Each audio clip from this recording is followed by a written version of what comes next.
Good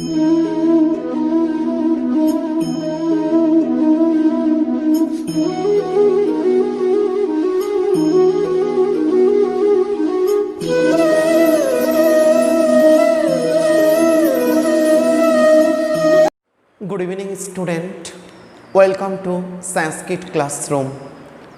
তোমাদের সংস্কৃত ক্লাসরুমে step by step সমাসকে নিয়ে বিভিন্নভাবে আমি আলোচনা করছি এবং আজকের যেটা আলোচ্য বিষয়বস্তু কর্মধারয় সমাস।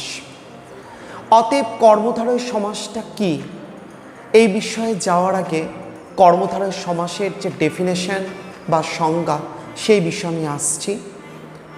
যে সমাসের ব্যাসবাক্যে অর্থাৎ যে বিগ্রহ পদ বা ব্যাসবাক্য, ওই ব্যাসবাক্যের মধ্যে দুটি পদ থাকবে, পূর্বপদ এবং উত্তরপদ। এবং পূর্বপদ উত্তরপদ কিন্তু সমানাধিকরণ, সমান প্লাস অধিকরণ অর্থাৎ বিশেষ্য বিশেষণ সম্পর্কে লিপ্ত হবে। অতএব পূর্বপদ যদি বিশেষণ পদ হয় তাহলে উত্তরপদ কি হবে? বিশেষ্য পদ। পূর্বপদ যদি বিশেষ্য পদ হয় তাহলে উত্তরপদ কি হবে? বিশেষণ পদ। এবং পূর্বপদ উত্তরপদ দুটোই বিশেষ্য পদ কিংবা পূর্বপদ উত্তরপদ দুটোই বিশেষণ পদ। অতএব যে সমাসের ব্যাসবাক্যে পূর্বপদ এবং উত্তরপদ দুটোই সমানাধিকরণ অর্থাৎ বিশেষ্য বিশেষণ সম্পর্কে লিপ্ত হয়ে সমাসবদ্ধ পদটি গঠন করবে তাকে বলা হবে কর্মধারয় সমাস।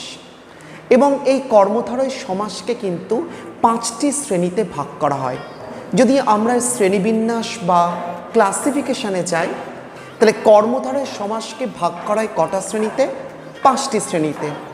যেমন সাধারণ কর্মধারয় সমাস, 2 নম্বর উপমান কর্মধারয় সমাস, 3 নম্বর উপমিত কর্মধারয় সমাস, 4 নম্বর রূপক কর্মধারয় সমাস আর 5 নম্বর মধ্যপদলোপী কর্মধারয় সমাস। অতএব কর্মধারয় সমাসকে কটা শ্রেণীতে ভাগ করা হয়েছে? 5টা। কি কি? সাধারণ কর্মধারয় সমাস, যেটা আমি একটু আগে সংজ্ঞাটা বললাম।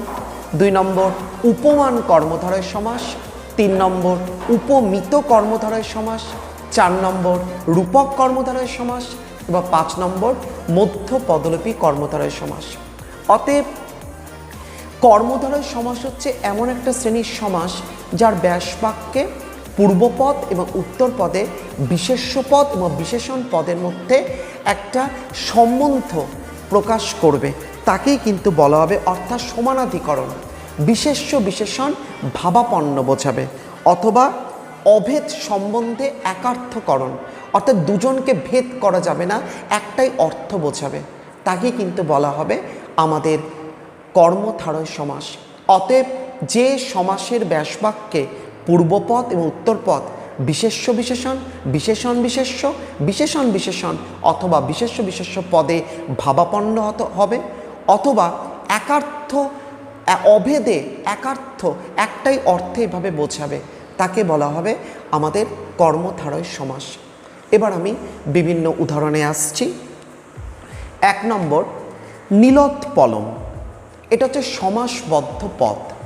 এই সমাসবদ্ধ পদ নীলোৎপলমকে যদি আমি সন্ধিবিচ্ছেদ করি তাহলে কি পাবো? নীলম প্লাস উৎপলম। উৎপল মানে কি? পদ্মফুল। আর নীলম মানে নীল, নীল রঙের পদ্মফুল। একটু খেয়াল করে দেখো, এই উৎপলটা কিন্তু পদ্মফুল বিশেষ্য পদ। আর যে পদের দ্বারা বিশেষ্যের দোষ গুণ অবস্থা সংখ্যা পরিমাণকে বোঝানো হয় তাকে কি বলা হয়? বিশেষণ পদ, তাই তো? অতএব উৎপলম বা পদ্মফুলটা হচ্ছে বিশেষ্য পদ। পদ্মফুলটা কেমন? নীল রঙের। নীলম ওটা কি? ওর একটা রঙকে বর্ণকে বোঝাচ্ছে, তাহলে ওটা কি? বিশেষণ পদ, তাই তো? ব্যাসবাক্য কি হবে? নীলম উৎপলম। দুটোই ক্লিবলিঙ্গান্তর, প্রথমা বিভক্তি একবচন, দুটোই ফল শব্দরূপে প্রথমা বিভক্তির একবচন। ফলম নীলম, ফলম উৎপলম। দেখো পূর্বপদটা কি দাঁড়ালো? নীলম বিশেষণ পদ। উত্তরপদটা কি দাঁড়ালো? উৎপলম বিশেষ্য পদ। বিশেষ্য বিশেষণের মধ্যে একটা ভাবাপন্ন হলো হয়ে একার্থ অর্থ একটাই অর্থে বোঝাবে। নীলম নীলোৎপলম মানে নীল রঙের পদ্মফুল, একটাই অর্থ। অতএব যেটা একার্থকরণে অভেদ সম্বন্ধে আসলো, অর্থাৎ এটা কী সমাস? কর্মধারয় সমাস। আশা করছি বোঝা যাচ্ছে। 2 নম্বর নবান্নম। নবান্নমকে সন্ধি বিচ্ছেদ করলে কি পাবো? নব প্লাস অন্নম। অন্ন মানে কি? ভাত। আর যে ভাত বা অন্নটা, নব হচ্ছে নতুন। তাহলে এখানে বিশেষ্য পদ কোনটা? অন্নম। আর বিশেষণ পদ কোনটা? নব। দুটোই কিন্তু ক্লিবলিঙ্গান্তর, প্রথমা বিভক্তি, একবচন। ফলম নবম, ফলম অন্নম। দেখো বিশেষ্য বিশেষণ এখানে কি তাহলে বিশেষ্য বিশেষণ ভাবাপন্ন হলো। দুটোই কিন্তু অভেদ, নতুন অন্ন, একটা অভেদ, কোনো ভেদ নেই, একটা একার্থ, একটাই অর্থ বোঝালো। কেমন অন্ন? নতুন অর্থ অন্ন। অর্থাৎ এটা কী সমাস? এটা হচ্ছে কর্মধারয় সমাস। 3 নম্বর মহাপুরুষ। মহাপুরুষ মানে কি? মহান পুরুষ। তাহলে মহান পুরুষ, তাই তো। এখানে বিশেষ্য পদ কোনটা? পুরুষ। আর মহানটা কি পদ? পুরুষটা কেমন? মহান। ওটা কি পদ? বিশেষণ পদ। দুটোই কিন্তু পুংলিঙ্গান্তর, প্রথমা বিভক্তি, একবচন। শব্দরূপটা আলাদা। মহানটা হচ্ছে মহৎ শব্দরূপের প্রথমা বিভক্তির একবচন। মহান, মহান্তৌ, মহান্তঃ, মহান। আর পুরুষটা হলো নর শব্দরূপের প্রথমা বিভক্তির একবচন। নর ইকুয়াল টু পুরুষ। মহান পুরুষ, বিশেষ্য বিশেষণ। দুটোই কিন্তু বিশেষ্য বিশেষণ সম্পর্কে এলো ভাবাপন্ন। মহান পুরুষ বলতে একটাই অর্থে এলো, এদের মধ্যে কোনো অভেদ, ভেদ আছে কি? অভেদ তো। পুরুষটা কেমন? মহান, দিয়েই তো মহাপুরুষ। তাহলে একটাই পদে এলো এবং একার্থ, একটাই অর্থ বোঝাচ্ছে। অর্থাৎ কি সমাস? কর্মধারয় সমাস। 4 নম্বর উষ্ণদকম। সন্ধি বিচ্ছেদ করলে কি হবে? উষ্ণ প্লাস উদকম। উষ্ণ প্লাস উদকম। উদকম মানে জল। জলটি কেমন? গরম বা উষ্ণ বা হট। দুটোই দেখো, দুটোই ক্লিবলিঙ্গান্তর, প্রথমা বিভক্তি, একবচন। ফল শব্দরূপে ফলম উষ্ণম, ফলম উদকম। তাহলে দেখো দুটোই বিশেষ্য বিশেষণ ভাবাপন্ন হলো। আবার দুটোই কিন্তু অভেদ, এদের মধ্যে আলাদা ভেদ করা যাচ্ছে কি? জলটা উষ্ণ, উষ্ণদকম। আবার দুটো দেখো অভেদে একার্থ, একটাই অর্থ আসছে। অতএব কি সমাস? কর্মধারয় সমাস। 5 মহারাজ। মহারাজ মানে কি? মহান রাজা। এখানে রাজাটা হলো বিশেষ্য পদ আর মহানটা কি? বিশেষণ পদ। মহানটা এলো মহৎ শব্দরূপের প্রথমা বিভক্তির একবচন, মহান। আর রাজাটা এলো রাজান শব্দরূপের প্রথমা বিভক্তির একবচন, রাজা। সুন্দর নারী। নারীটা কেমন? সুন্দর। তাহলে ব্যাস বাক্যটা কী হবে? সুন্দরী নারী। দুটোই স্ত্রীলিঙ্গান্তর, প্রথমা বিভক্তি, একবচন। দুটোই কিন্তু নদী শব্দরূপের প্রথমার একবচন। নদী ইকুয়াল টু সুন্দরী, নদী ইকুয়াল টু নারী। দুটোই দেখো বিশেষ্য বিশেষণ ভাবাপন্ন, দুটোই মধ্যে কোনো ভেদ করা যাচ্ছে। নারীটা কেমন? সুন্দরী, বলেই তো সুন্দর নারী। একার্থ, একটাই অর্থ প্রকাশ করলো, একার্থ প্রাতিপদিক হলো, তাই না? এবং দুটোই দেখো একটা অভেদ, এদের মধ্যে কোনো ভেদ কল্পনা করা যাচ্ছে না এবং অভেদ সম্বন্ধে একটাই অর্থে প্রাতিপাদিক আসছে। অতএব এটা কি সমাস? কর্মধারয় সমাস। 7 কৃষ্ণ চতুর্দশী। কৃষ্ণ চতুর্দশী, চতুর্দশীটা কেমন? কৃষ্ণ, কারণ আমাদের পক্ষ দুটো, কৃষ্ণ পক্ষ আর একটা শুক্ল পক্ষ, তাই তো। তাহলে দেখো দুটোই স্ত্রীলিঙ্গান্তর, প্রথমা বিভক্তি, একবচন। চতুর্দশীটা কিন্তু বিশেষ্য পদ আর কৃষ্ণটা কি? বিশেষণ পদ। কৃষ্ণটা হবে লতা শব্দরূপের প্রথমার একবচন, লতা ইকুয়াল টু কৃষ্ণা। আর চতুর্দশীটা হবে নদী শব্দরূপের প্রথমার একবচন, নদী ইকুয়াল টু চতুর্দশী। এটা দুটোই দেখো, খেয়াল করে দেখো, বিশেষ্য বিশেষণ ভাবাপন্ন পেলাম। দুটোই দেখো অভেদ সম্বন্ধ। চতুর্দশীটা কেমন? কৃষ্ণ, কালো, কোনো ভেদ করা যাচ্ছে না। আবার দুটো কিন্তু একটাই অর্থে আসছে, একই অর্থে প্রাতিপদিক। অর্থাৎ কি সমাস? এটা হচ্ছে কর্মধারয় সমাস। 8 ময়ূর বংশক। ময়ূর বংশক মানে ময়ূর বংশ, ময়ূর বংশ। দুটোই কিন্তু পুংলিঙ্গান্তর, প্রথমা বিভক্তি, একবচন। নর ময়ূর, নর বংশক। এটা কিন্তু আমাদের নিপাতনে সিদ্ধ কর্মধারয় সমাস, কারণ সূত্রের অধীনস্থ নয়। সুপ্তোত্থিত, সুপ্তোত্থিত এটা সমাসবদ্ধ পদ, এটাকে আমি সন্ধি বিচ্ছেদ করব, তাহলে আমি দুটো পদ পাবো, সুপ্ত প্লাস উত্থিত। সুপ্ত মানে কি? ঘুমিয়ে পড়া, উত্থিত মানে জেগে ওঠা। আগে আমরা প্রথমে কি করি? ঘুমোই, তারপরে তো উঠি। সুপ্ত থাকি, তারপরে তো জাগরিত হই, তাই না? তাহলে ব্যাস বাক্যটা কি হতে পারে? পূর্বং সুপ্ত পশ্চাৎ উত্থিত। পূর্বং সুপ্ত, প্রথমে আমরা সুপ্ত হই, পশ্চাৎ তারপর উত্থিত, তারপর আমরা কি? উত্থিত অর্থাৎ জাগরিত হই। দেখো পূর্বং পশ্চাৎ দুটোই কিন্তু অব্যয়পদ, আর এই সুপ্ত উত্থিত দুটোই কিন্তু পুংলিঙ্গান্তর, প্রথমা বিভক্তি, একবচন, নর, আর দুটোই কিন্তু আমাদের কি? বিশেষণ পদ। আমি সংজ্ঞাতেই বলেছিলাম বিশেষণ বিশেষ্য, বিশেষ্য বিশেষণ, বিশেষণ বিশেষণ, বিশেষ্য বিশেষ্য, এখানে দুটোই কিন্তু বিশেষণ পদ। অতএব সুপ্তোত্থিত, খেয়াল করে দেখো এখানে বিশেষণ বিশেষণের সম্পর্ক হলো বিশেষণ বিশেষণ ভাববর্ণ, দুটোই কিন্তু দেখো অভেদ সম্বন্ধে আলাদা করা যাচ্ছে না, সুপ্তোত্থিত, আর দুটো একার্থ, একটাই অর্থ প্রকাশ করছে, অতএব এটা কি? কর্মধারয় সমাস। 10 স্নাতানুলিপ্ত, সন্ধি বিচ্ছেদ করলে কি হবে? স্নাত প্লাস অনুলিপ্ত।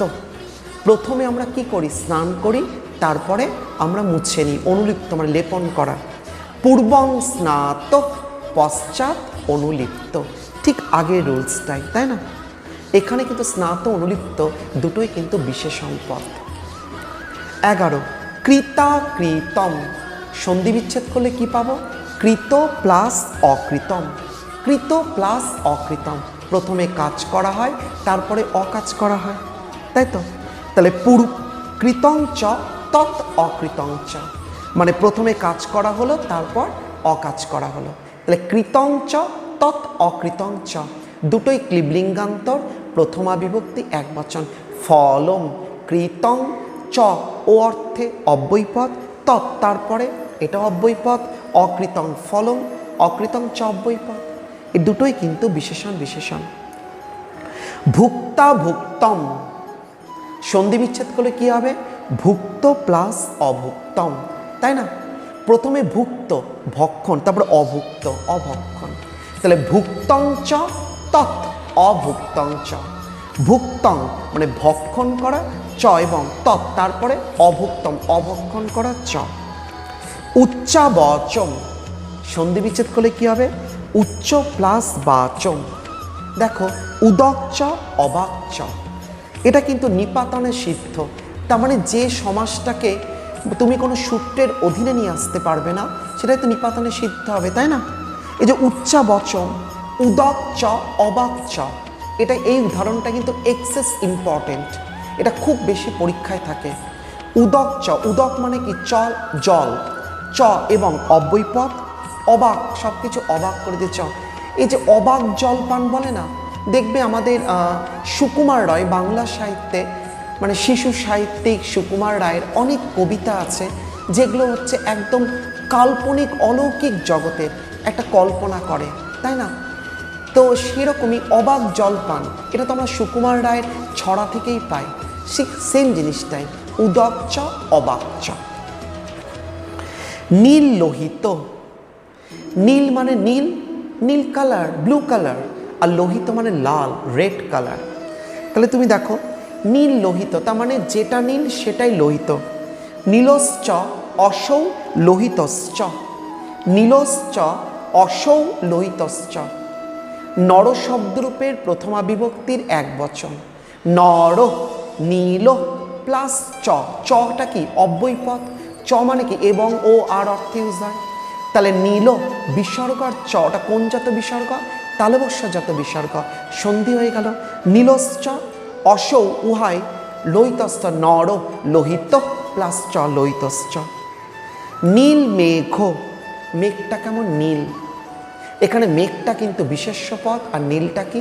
বিশেষণ পদ, দুটোই পুংলিঙ্গান্তর, প্রথমা বিভক্তি, একবচন। নর নীল, নর মেঘ, নীল মেঘ, বিশেষ্য বিশেষণ। দেখো বিশেষ্য বিশেষণের মধ্যে ভাবাপন্ন, দুটোই কি করলো, অভেদ সম্বন্ধে এলো, কোনো ভেদ করা যাচ্ছে না, মেঘটা নীল, আর একটাই অর্থ প্রকাশ করছে। তাহলে কি সমাস? কর্মধারয় সমাস।